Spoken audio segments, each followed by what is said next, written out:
Live from the Washington, D.C. area, it's the Inside Scoop.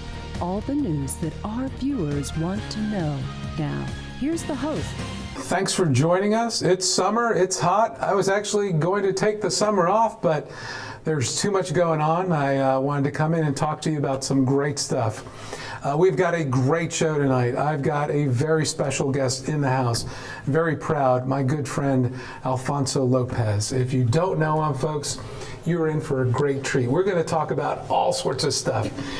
Alfonso is the House of Delegate Representative for the 49th District here in the Commonwealth. He is proudly, I'm very proud to know him. He is the first Latino Democrat elected to the Virginia Assembly, House of Delegates. He's the former chair of the House Caucus, Election Caucus. He is the founder of the Environmental and Renewable Energy Caucus. He's done a lot. He has worked with the Obama administration. He was actually in the administration as the Small Business Administration Associate, I believe. Okay. He is former head of the Federal and Congressional Affairs for Governor Kane. He was in the, also he's serving as the whip for the Clinton delegates up in Philadelphia. He's also the former Virginia Young Democrat of the Year. Please welcome my guest, Alfonso Lopez. Sir, thank you for joining us. Thanks for having me. I appreciate it. So much to talk about. Where do we start? Where do we start here? It's pretty crazy days. Maybe we live in interesting times. We do. We do.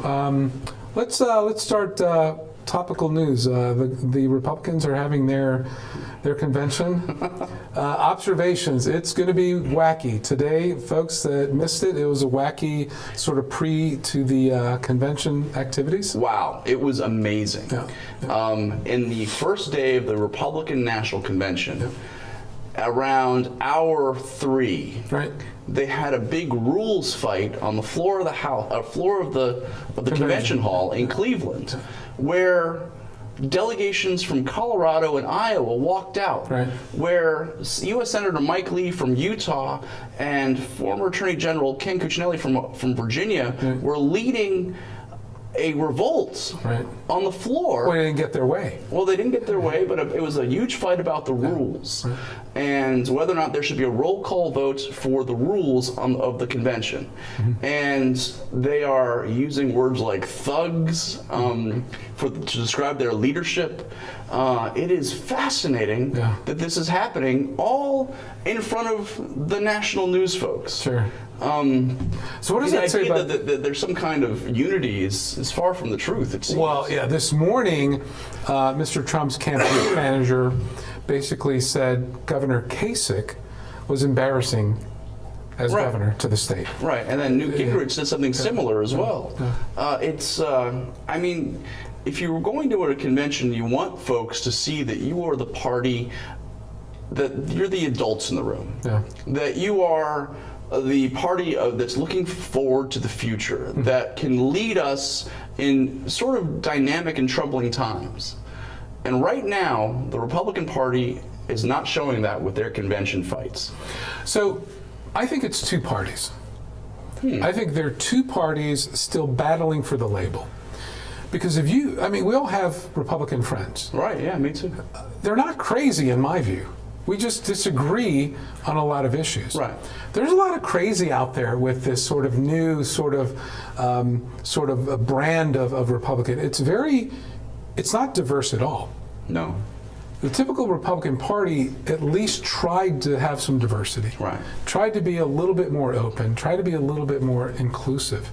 That's not happening with the Trump Republicans. No, I think there's incredible value in having a center-right party in the United States and a center-left party in the United States. Sure. The founders made clear that we are built on several ideas, and the idea is that we are never really completely done with that conversation. We're never really done with that argument. The things that we're talking about today, the founders were talking about back in the 1780s, 1790s. And that's incredibly important. That's valuable for our democracy. What is crazy, though, about some parts of the Republican Party is that they don't believe in that argument. They don't believe in that dialogue. They don't believe in that debate. A Zero-sum. lot of folks want to win, and they devalue the other side. Sure. And there are some people on the Democratic side who are the same way, but I see a lot of that in the Republican side, and it's not healthy for our long-term democracy. And what's upsetting about it is that I have a lot of friends on the Republican side of the aisle, and we all really care about making sure that Virginia is a better place in the future. We all want Virginia to be a great place for our kids and for business and for the environment. And we agree. If you look at the votes in the House of Delegates, I'd say 80+% of the time, we're voting 100-0. Because these are the common sense, good pieces of legislation that will make Virginia a better place. And if we focus just on that 80%, think about the good we could do in the Commonwealth.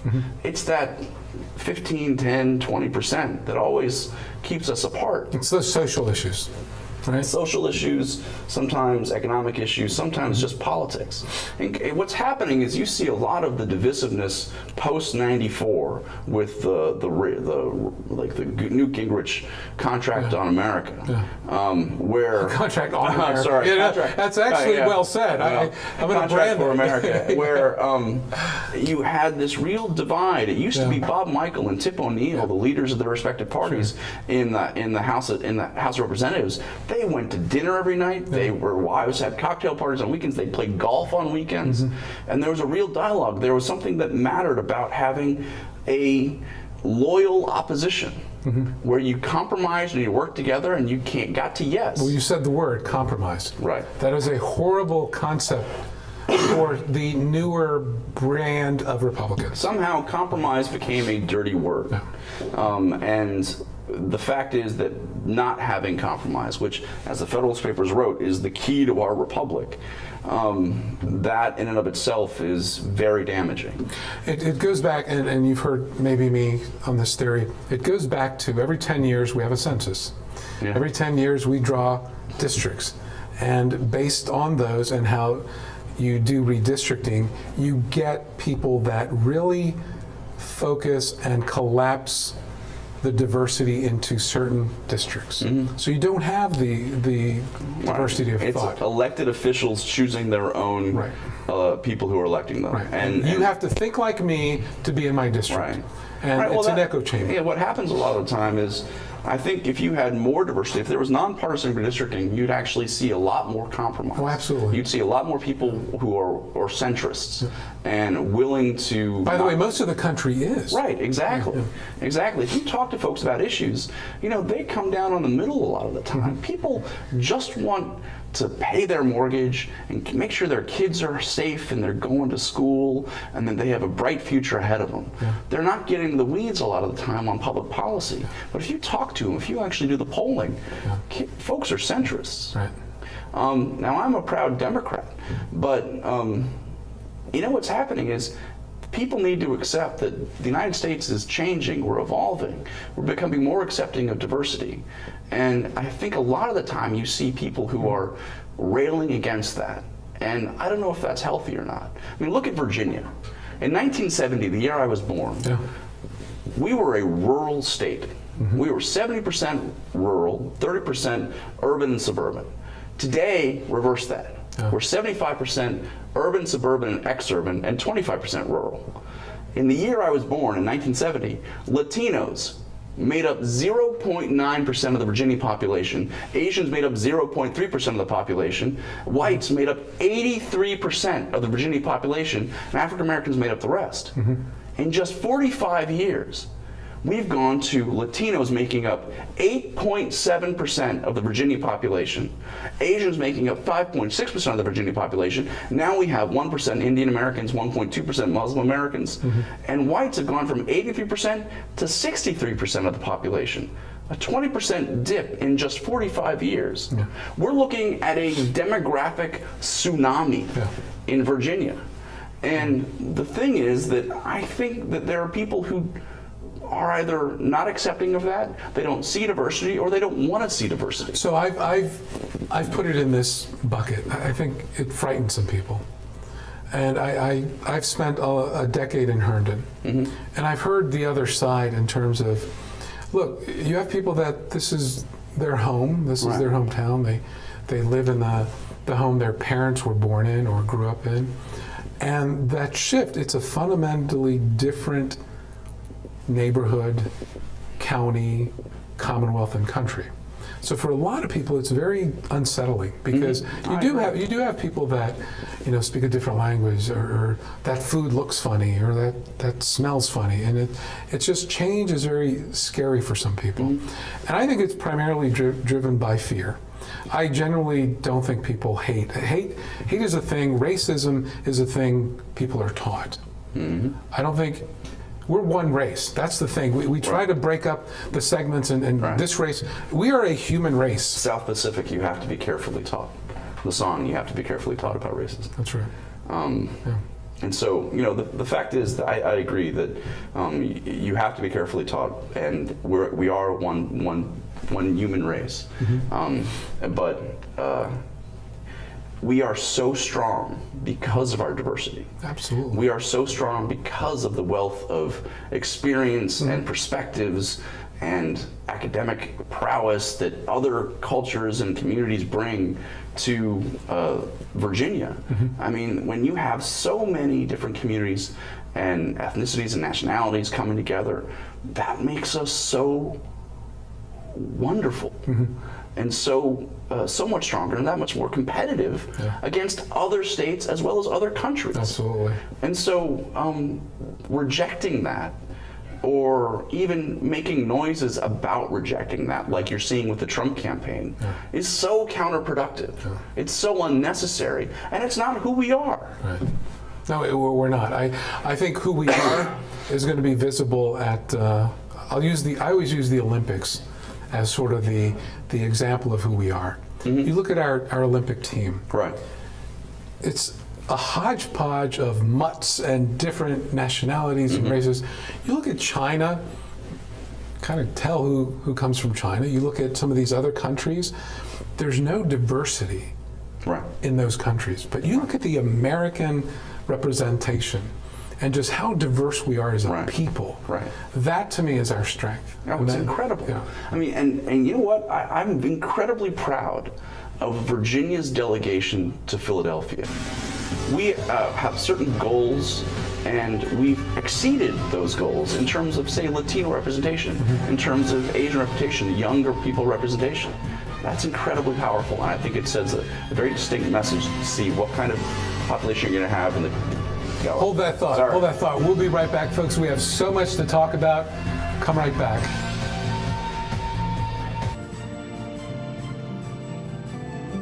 Too many women get hit by their boyfriends and husbands. Too many women are pressured into having unprotected sex. Half of the people in the world living with AIDS are women. It doesn't have to be this way. Together, we can change this reality. Let's strive for a world free of violence.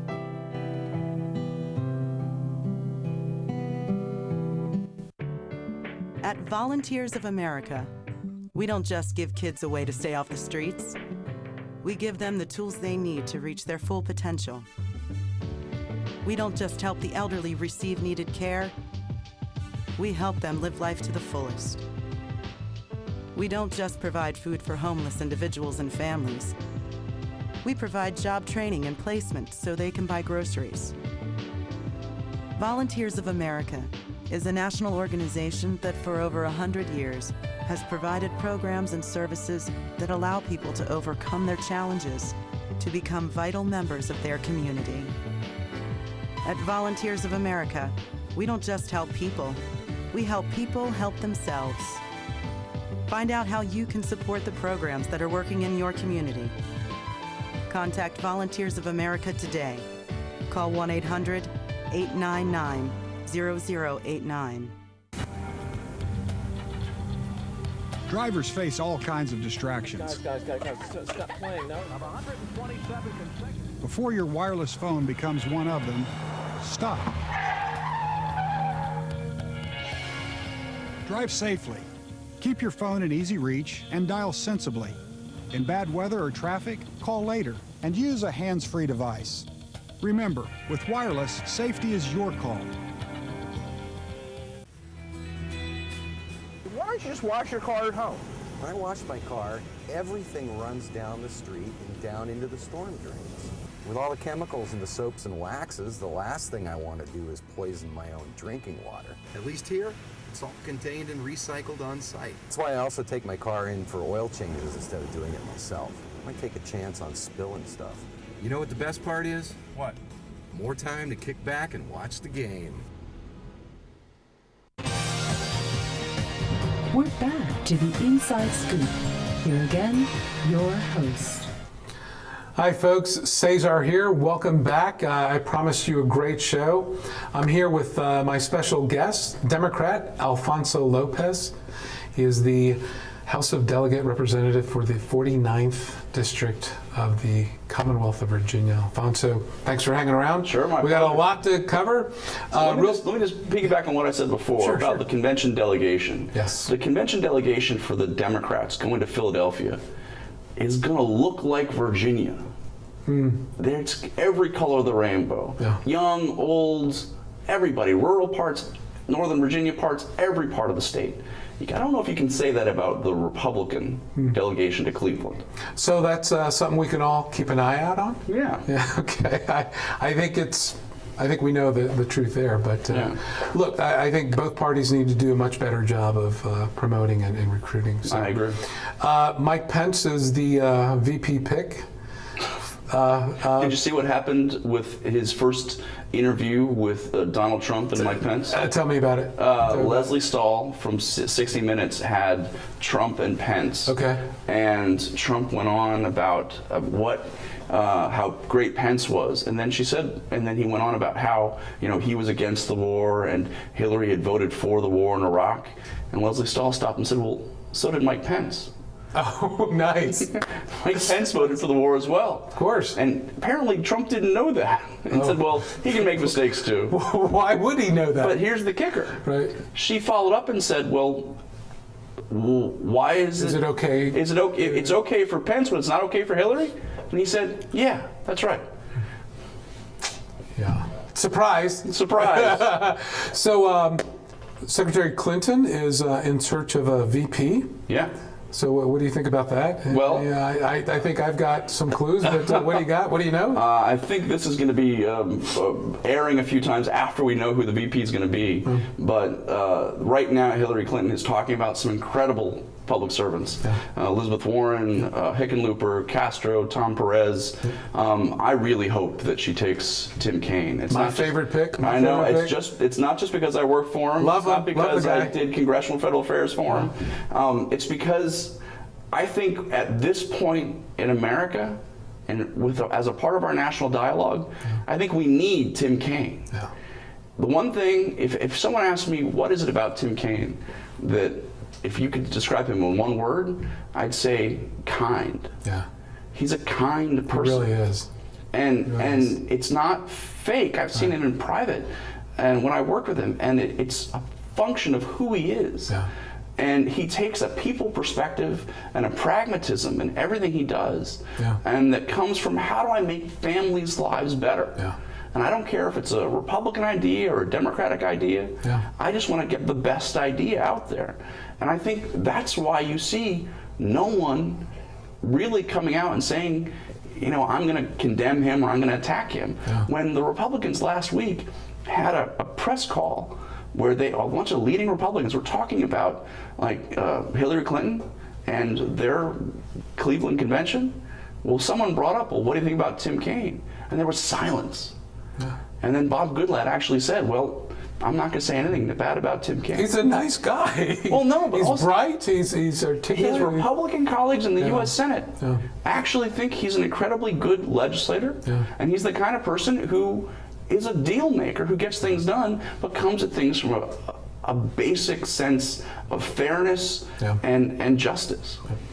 So I think he'd be great, but I am biased. I love the fact, I love all those things. Right. But I also love that he speaks Spanish better than I do. I mean, he does. I was like, so I mean, that's for me. That's really cool. No, it's as my friend Walter Tejada says, he is an honorary Latino. Yeah, sure. We'll claim him. Okay. Yeah, we'll claim him. So that might shake some things up here in Virginia. In Virginia. Yeah. Oh yeah. Yeah, you got an open Senate seat would be available, right? Right. And then the governor McAuliffe would appoint someone. Okay. And I've heard of, I mean, Jenna Portnoy in the Washington Post was saying any number of folks, Bobby Scott, Don Beyer, Jerry Conley, each of whom would be amazing. Someone like Jennifer McClellan, Molly Ward, LeVar Stoney. Would all be incredible folks who I think would really move the ball forward and really bring a strong public service attitude and approach to Virginia. I think that I think a lot of people are looking at this closely. Sure. And they're anxious to see how it plays out. But at the end of the day, I think if you were to game it, I think a lot of people are assuming that it'd be one of the congressmen, or someone like Don McEachin, or someone like Mark Herring, or Brian Moran. And we are so lucky. It's a huge bench. No, but think about it. We are so lucky in Virginia to have folks from every corner of the state, from every community and background, and who are so well regarded. Yeah.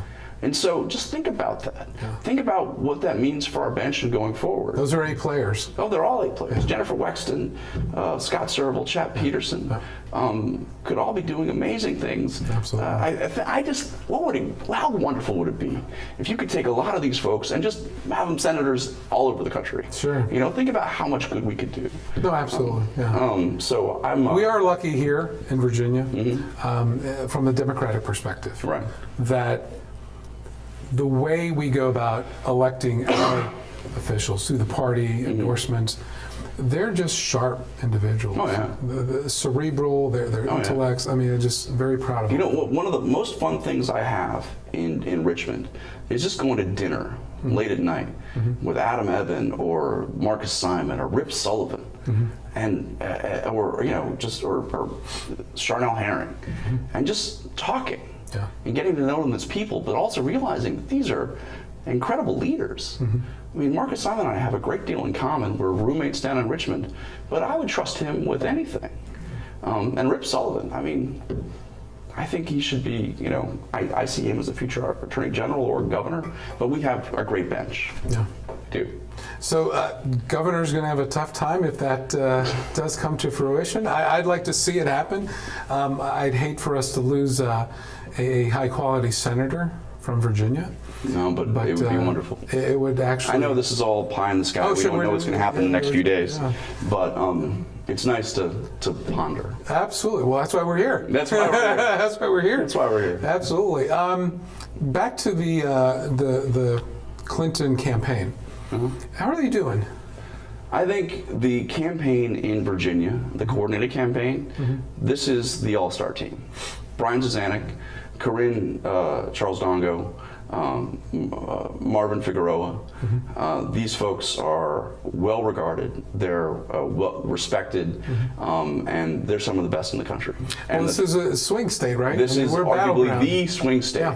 And so you've got the A team in Virginia. And the fact that they've got an incredible team with Becca Slutsky down in the DPVA, all working hand in glove. The governor's really put amazing people in place here.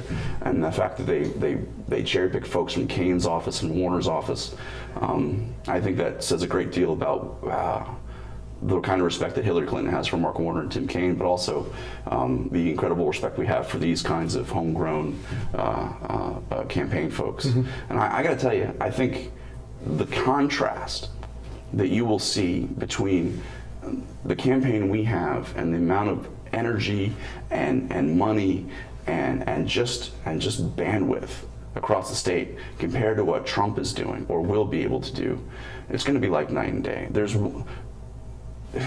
something that Hillary Clinton mentions. She quotes Maya Angelou.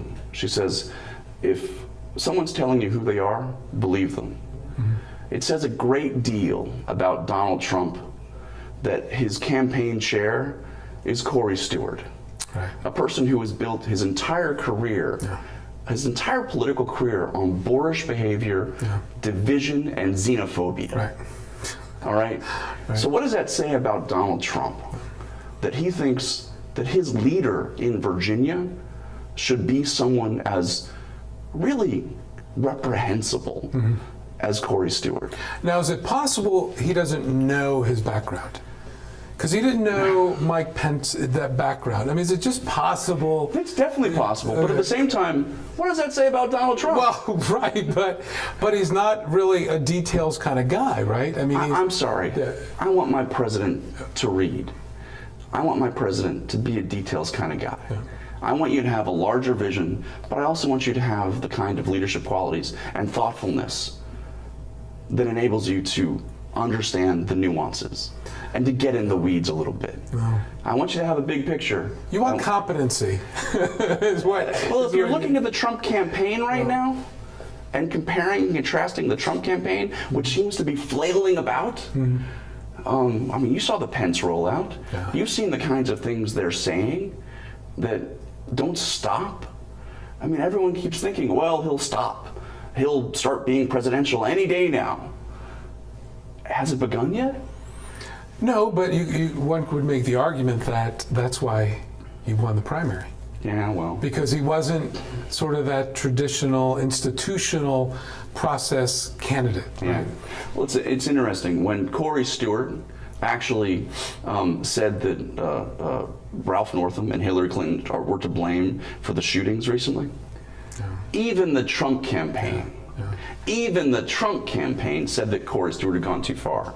All right, so what does that say? These guys aren't really ready for prime time, and I think by November, everyone's going to know who the adults are in the room. It's a little bit painful to watch because it's almost like it's given a pass for anyone to say anything, and it doesn't have to be true, or it could be erroneous or totally misguided. But we're in a post-fact environment. Well, and I think that's what Donald Trump's campaign has really opened up. It's opened up sort of that sort of vein that's always been there, and it's really angry and it's really scared, and it's almost like folks just are free to do whatever they want. Here's the thing: most Republicans aren't like that. Most Republicans aren't like that. That's why I said this is two parties. Yeah. It's two parties. We're going to be right back, folks. I promised you a great show. We got one more segment with my guest. Please come back. Saving for retirement might be easy for some folk, but for others, it might take a little more work. And for those who haven't started, there are still things you can do to catch up. Oh, that is good news. Like getting out from underneath past debt. And don't get wrapped up with high-interest credit cards. Get you some eyes. Be diversified with your investments. Don't put all your eggs in one basket. Your financial goals are not out of reach. The choice is clear. For a happy ending, choose to save. Everyone with alcohol and drug addiction is in the same boat.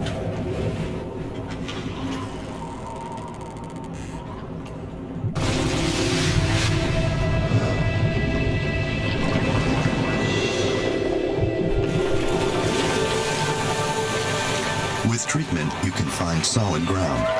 For drug and alcohol information and treatment referral for you or someone you know, call 1-800-662-HELP.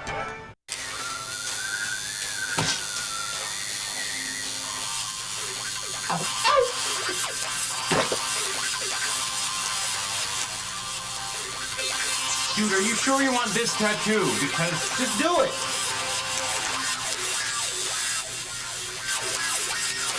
Some mistakes in life are permanent. Like hearing loss.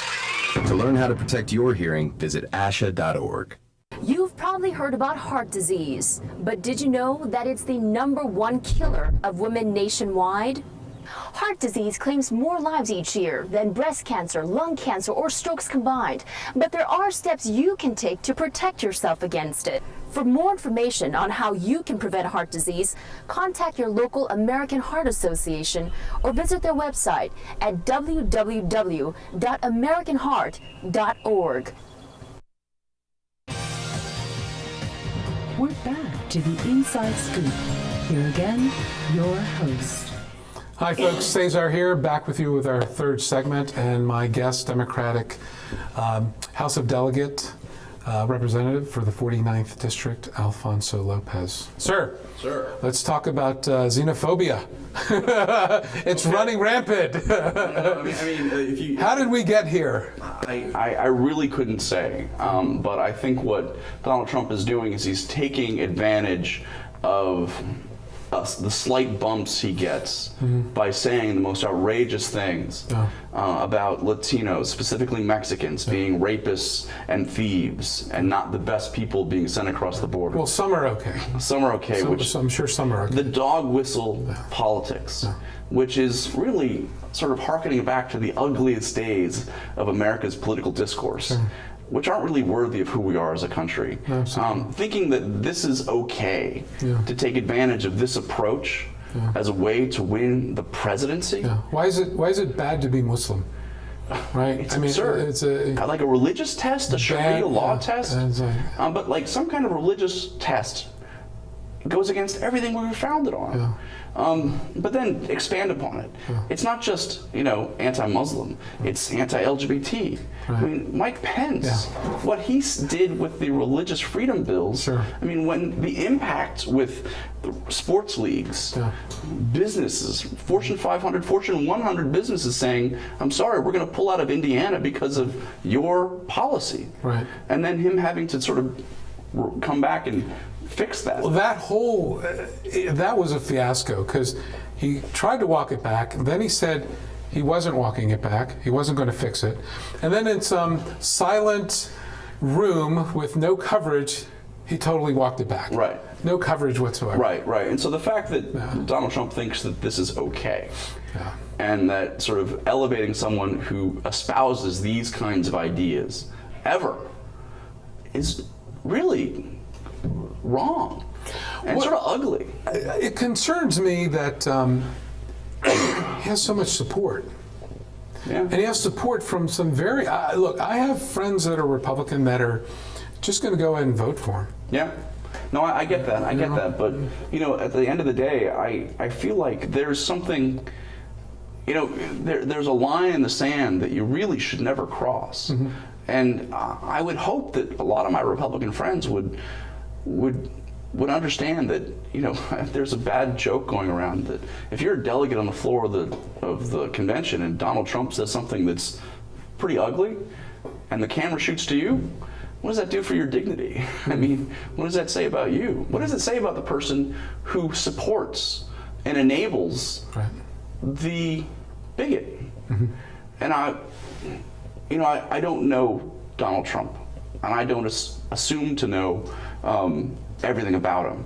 But the things he does and says, if it quacks like a duck and it looks like a duck and it sounds like a duck, it's probably a duck. And if it's not, and he's just doing it for a little political bump, what does that say about him as well? Well, he is an entertainer at heart, right? He is a showman. He is sort of this big sort of persona. What does it say about he said his convention would be a showbiz, glitzy, star-studded event. The Washington Post today said that his list of people speaking in terms of showbiz glitz was actors from General Hospital, As the World Turns, and Charles in Charge. Doesn't seem very glitzy or star-studded to me. Well, again, he has his own views on reality, right? Yeah, it's fascinating. And the thing is, at the end of the day, it's also not about just the things he says to sort of divide us. It's about America's role in the world. And the fact is that for all people might say in foreign countries in Asia, Latin America, and Africa, and Europe, they still look to us for leadership. They looked, my dad said this once. He said, America is daddy to the world. And I don't know if that's really right for him to say. But right now, daddy looks like he's drunk. And the fact is that people are scared. When you see the people writing in the Guardian or the London Times or in Latin American papers, and they say, what's going on in the United States? This is really not the United States that we rely on and know. We're sending the wrong message. When Donald Trump says that I have foreign policy experience because I brought the Miss Universe pageant to Russia, come on. Great. Well, I mean, come on. This is a man we are going to entrust with the nuclear codes and the most powerful military in the history of the human race. In the history of the world. We want this individual to have that power? So what do you think the appeal is? I mean, I have an idea, but what do you think the appeal is? Because he got more votes historically than any other candidate in a Republican primary. Right. Well, honestly, I think it's a perfect storm of what's been going on for the last 30, 40 years in terms of the erosion of the labor community, erosion of the social safety net, trade deals, and the loss of the manufacturing base. And so you see all of these things happening at the same time. And you see people who have historically thought, well, I can move ahead and have a great life, even without a college degree. I can achieve that middle class life, and my kids can do better than me. And now they're not as certain about that. And so you've got folks, including relatives of mine from central Pennsylvania, who are Democrats, who are telling me they're going to vote for Trump. And they voted for Democrats their entire life. And it's this perfect storm of these issues and this feeling that is taking over, which I think we need to combat, we need to fight, but while also addressing the needs of these communities. We can't sort of say, you know, your issues and your concerns don't matter. They do. They matter a great deal. But I'm concerned because I don't think we've done enough to enhance social services. I don't think we've done enough to make sure that education is fully funded. I don't think we've done enough to address the loss of manufacturing jobs and jobs in general across the country. I don't see that changing with it's obviously not the current congressional makeup nor the Senate. Perhaps if there's a big change come November, Democrats may have more seats in the House and more in the Senate. I think just with the Supreme Court, you know, if you just had the Supreme Court for a year, that's possibly 2 or 3 Supreme Court nominees that would go through. And so that in and of itself is a fairly fundamental change to how we address public policy in the country. This is a huge election. We always say in Virginia, this is the most important election, but I got to tell you, this one is pretty immense. Yeah, because you do have those Supreme Court nominations potentially up. I mean, there's... Right, you already have one that's outstanding. I mean, what does it say? What does it say that we're not actually appointing or having hearings on a Supreme Court nominee put forward by the President of the United States? See, I think that's part of the frustration. He was elected for 8 years, I thought. I know. I thought it was 8 years. Yeah, but that's part of the frustration. Things aren't working in Washington. So people are looking at Donald Trump saying, well, you know, he's an outsider. He's going to change all that. He's going to fix all that. But I don't think he understands there are 3 branches of government. This is just my opinion. I mean, he's not being elected king. Yeah. Right? It's not like he's not a CEO of a corporation. He can't tell people what to do. I don't know what he's thinking. No. And I can't venture to guess. But the fact is that we need serious people and good-hearted people running for elective office. And we need people who are willing and open to compromise and making deals on both sides of the aisle. And if you're running for office just to posture and pontificate, you've got no business in elective office, I think. And so it's always wacky. I just got an update along with Colorado and Iowa. The entire Virginia delegation has walked out of the convention. You're kidding me. You heard it here first. Inside scoop. We are on the ball with stuff. You're kidding me. What does that tell you? That tells me that the things that John Whitbeck, the chair of the Virginia Party, Republican Party, said just a couple days ago on Bearing Drift were hooey. Right. And so I got to tell you, may we live in interesting times. Yes. I am fascinated. This is going to be fun to go look at. I think I'm with you. I'm going to be watching coverage all through the night and the rest of this week. I'm thinking you're lying to me right now. We have a crackpot team. we know our news sources. I can't even believe that. I am told. Does that include John Fredericks? We don't have the level of individual details, but I am being told that Virginia is the additional caucus that walked out. That is simply amazing. Oh. I can promise you right now that I don't believe the Hillary delegates will be leaving the floor. So that's the contrast, right? I mean, we did have a unity. I mean, it was kind of a bitter fight with the Sanders folks, wasn't it? But at the end of the day, we're coming together. Yeah. Well, they're adults. You talk about adults. They're adults on the other side. Right, and at the end of the day, they also understand that we have a serious job to do in terms of running the country and being a model for the rest of the world. What does Secretary Clinton need to do to connect with more of those people on the fences? I'm seeing polls that are way too tight. Well, any poll that you do now before the conventions are done, I think are really not truly indicative of where we're going. And also, I think it's 3 months. Series of it's a couple months here. Yeah. That's a couple lifetimes before the election day. So we have to continue being as aggressive and as forward-thinking and as positive as possible to elect Democrats up and down the ticket, but especially at the White House. Because, as you said, this is an incredibly important election.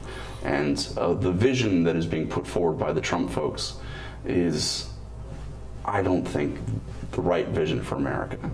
So give me your predictions. How's Virginia going? Virginia? Yeah. I think we're definitely going blue. I will not tell you the percentage because, but I think at the end of the day, you'll be seeing us go blue in November. Okay. What about the rest of the nation? I think it's a solid Hillary win because I believe in the American people and I believe in the better angels of all of our natures. Okay, so we tape this, we record this, we're going to bring you back. No, I want to come back. After. And if I'm wrong, I want to know why I was wrong. I pray you're not wrong because I'm a true Democrat at heart as well. But I tell you, I do have friends that are Republicans, and I hope we can reach them and bring them into more views. They're good people on both sides of the aisle. Absolutely. Folks, I promise you a great conversation. I want to thank my guest, Delegate Alfonso Lopez. We'll be back. Thank you. I need a job. Necesito trabajo. I would like to speak English better. Me gustaría hablar inglés mejor. I want to be a U.S. citizen. Quisiera ser ciudadano de los Estados Unidos. For over 35 years, Por más de 35 años, the Hispanic Committee of Virginia has been serving our community. el Comité Hispano de Virginia ha estado sirviendo a nuestra comunidad. Job training and placement, Capacitación, ayuda para conseguir trabajo, education for children and adults, educación para niños y adultos, immigration, naturalization, and medical referrals. ayuda para los procesos de inmigración y naturalización y orientación sobre médicos Are a small part of what we do. son solo una pequeña parte de lo que hacemos. For help, information, or to volunteer, Para ayuda, información o para ofrecerse como voluntario, contact the Hispanic Committee of Virginia, comuníquese con el Comité Hispano de Virginia, helping everyone participate more fully in American society. ayudando a todos a participar plenamente en la sociedad norteamericana.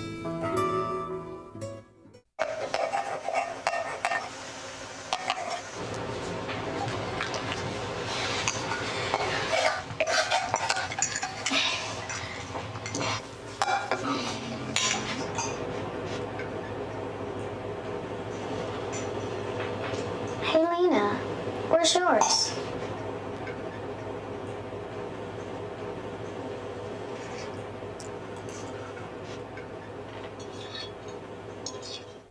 Would you notice if you were missing half your kidney function? According to the National Kidney Foundation, 20 million people have chronic kidney disease and 20 million more may be at risk and not even know it. Anyone with high blood pressure, diabetes, or a family history of chronic kidney disease is at risk.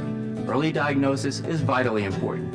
To get the whole story, talk to your doctor and visit the National Kidney Foundation at kidney.org or call for a free brochure.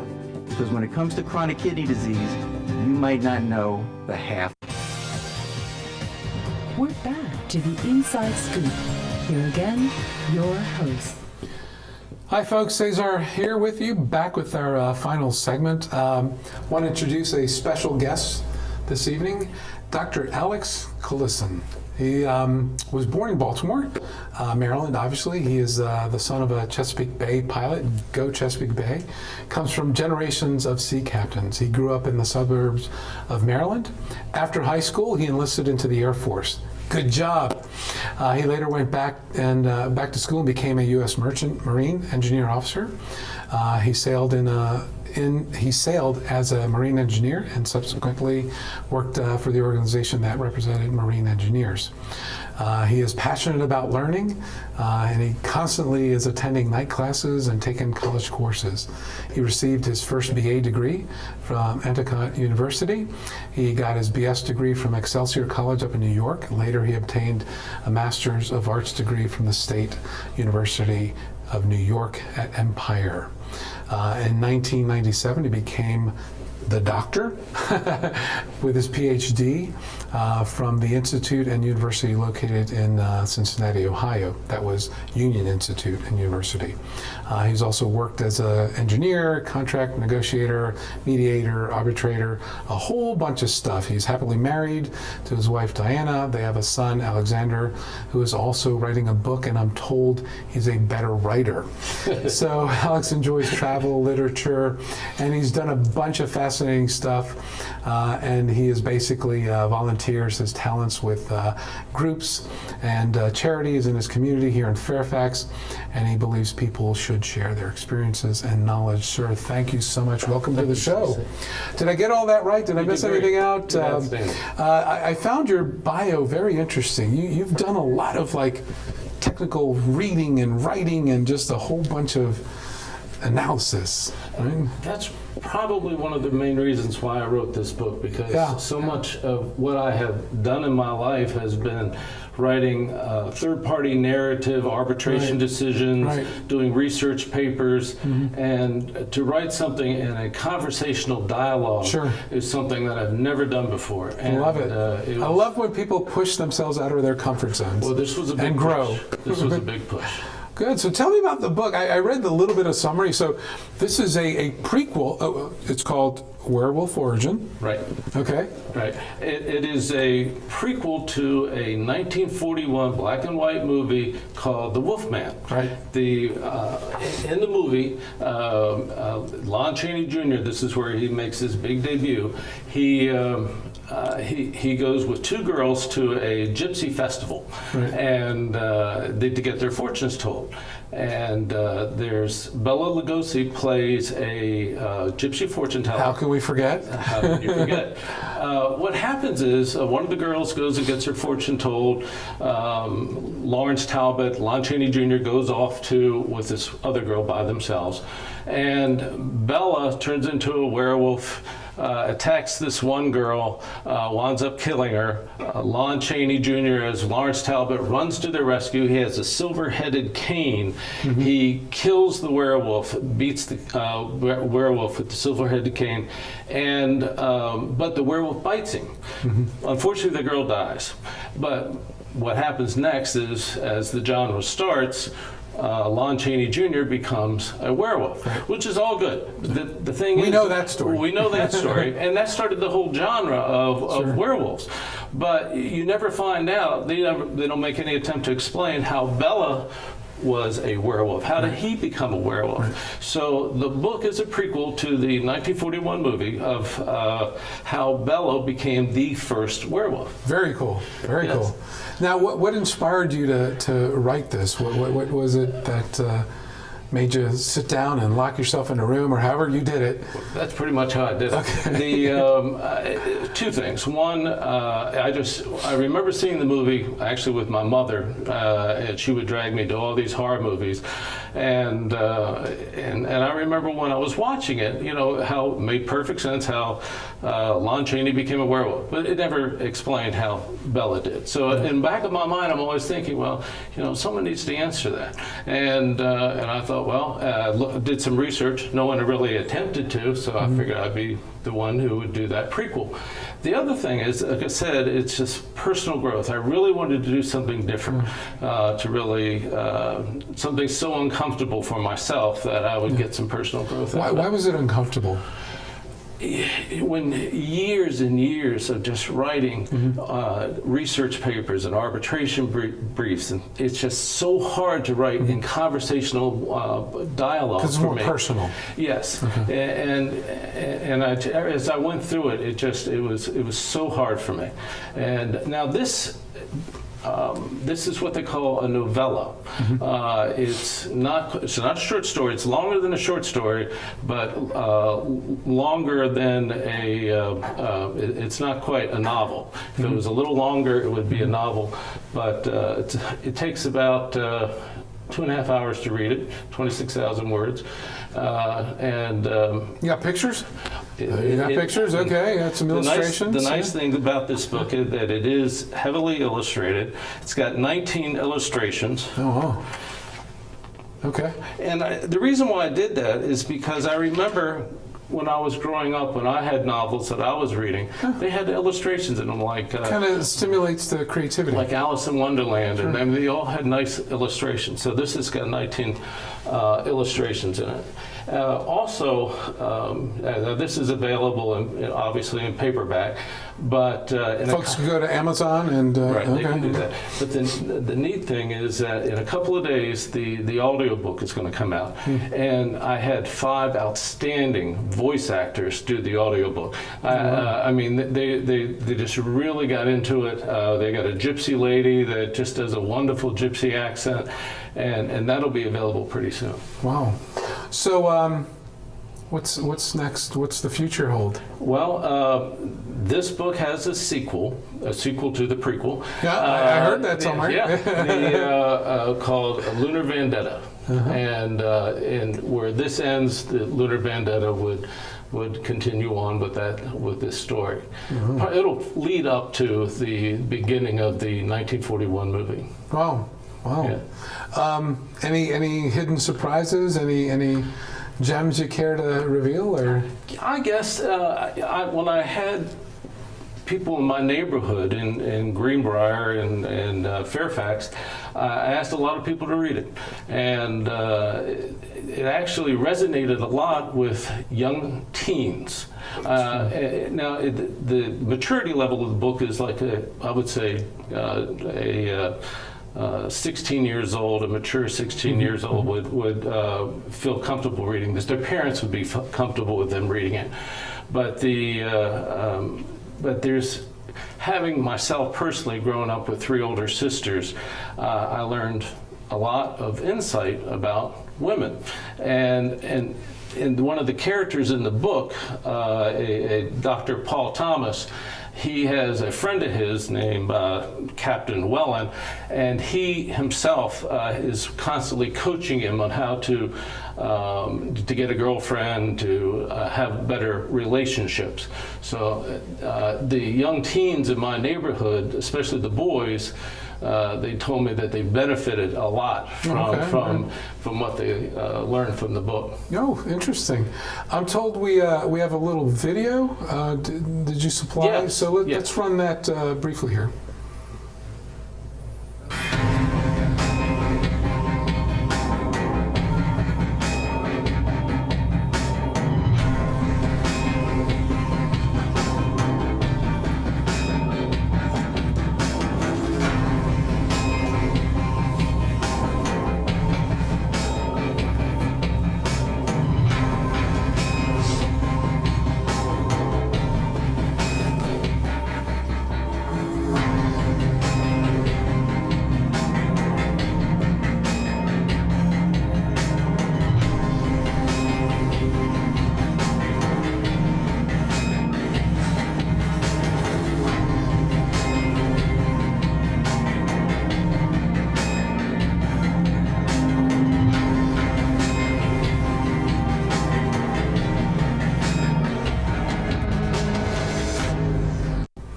Well, that looks exciting. It is. It is. The book takes place, the story takes place in Wales, in a village in Wales, which is just is experiencing an epidemic of rabies. And there are two main characters.